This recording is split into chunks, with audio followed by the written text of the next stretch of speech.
Kelompok Perlawanan Palestina Hamas meminta Pengadilan Kriminal Internasional atau ICC untuk menyelidiki terkait pengakuan tentara Israel mengenai kejahatan perang yang dilakukan selama pertempuran di jalur Gaza terhadap warga sipil.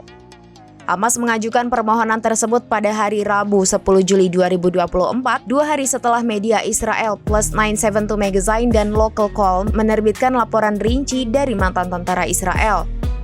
Mantan tentara Israel itu menceritakan bagaimana mereka menembakkan senjata mereka karena bosan dan menganggap warga Palestina yang terlihat sebagai ancaman.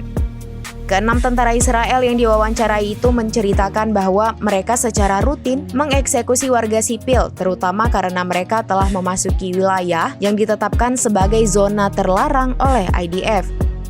Para tentara mengatakan lingkungan mereka dipenuhi dengan mayat warga sipil yang dibiarkan membusuk atau dimakan hewan liar.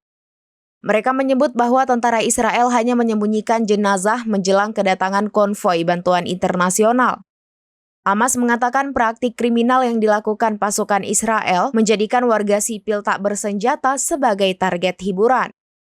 Mereka juga mengecam komunitas internasional karena gagal mengambil tindakan hukuman terhadap rezim fasis Israel yang telah melanggar semua aturan selama serangan gencar di Gaza.